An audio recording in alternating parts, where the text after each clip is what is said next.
Hello dear students. Rotation में एक important concept होता है पॉइंट ऑफ परकशन का।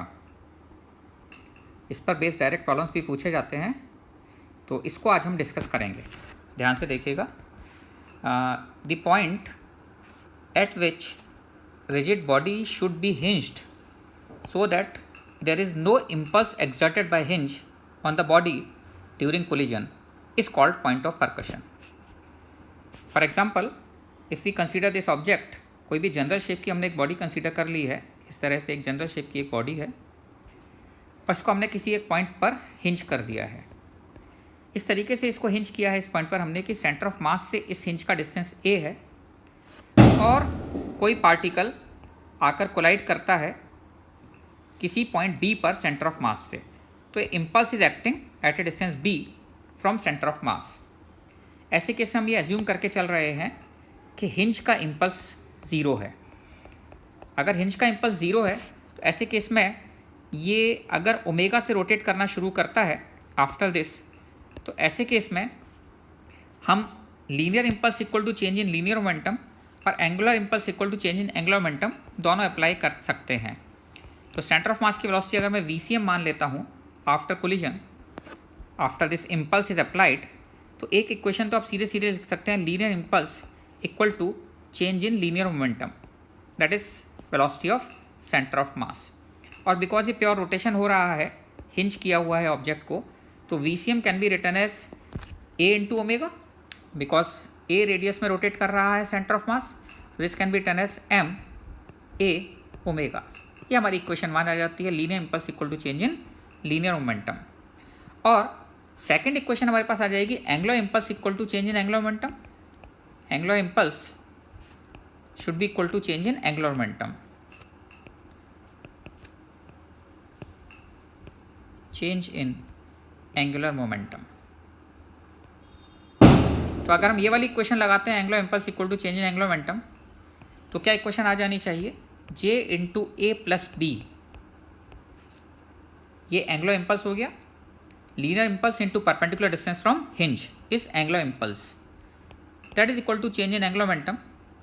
Final angular momentum is I about hinge into omega and initially this was at rest, so initially angular momentum is 0.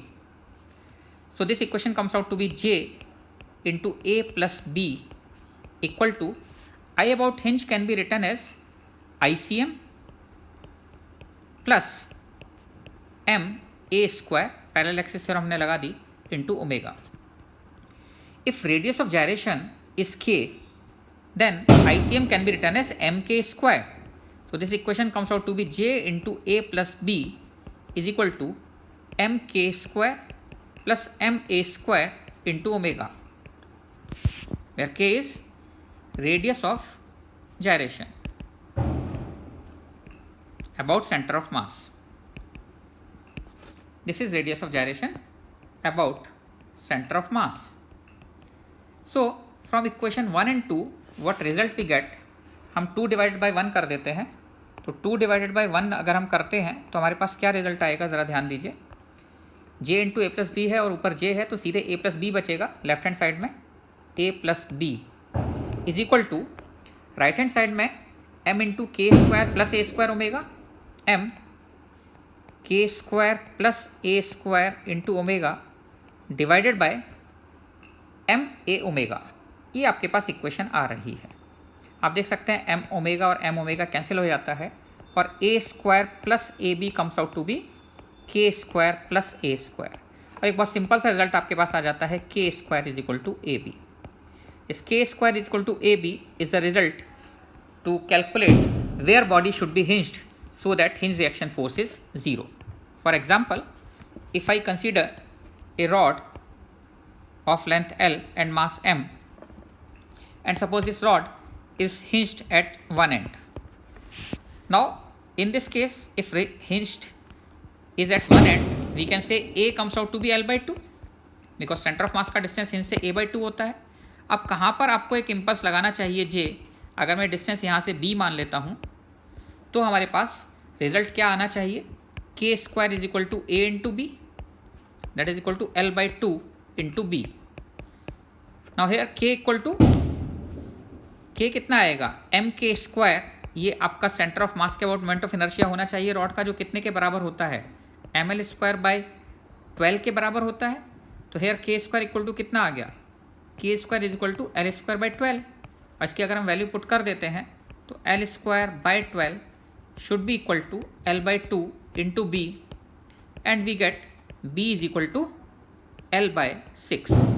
So l/6 distance पर centre of mass से अगर कोई भी particle आकर hit करेगा तो ऐसे केस में हिंज रिएक्शन फोर्स 0 होगा। और ये ध्यान रखिए कि अगर हिंज रिएक्शन फोर्स 0 है तो ऐसे केस में आप कंजर्वेशन ऑफ एंगुलर मोमेंटम के अलावा कंजर्वेशन ऑफ लीनियर मोमेंटम भी लगा सकते हैं। कंजर्वेशन ऑफ लीनियर मोमेंटम क्यों नहीं लगाते थे, बिकॉज हिंज रिएक्शन फोर्स लगा रहा होता था। लेकिन हिंज का रिएक्शन फोर्स अगर 0 है तो ऐसे केस में कंजर्वेशन ऑफ एंगुलर मोमेंटम और कंजर्वेशन ऑफ लीनियर मोमेंटम दोनों लगाए जा सकते हैं।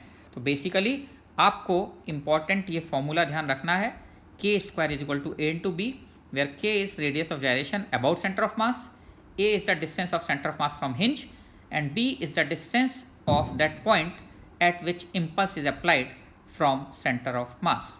आई थिंक ये आपको क्लियर हो गया होगा।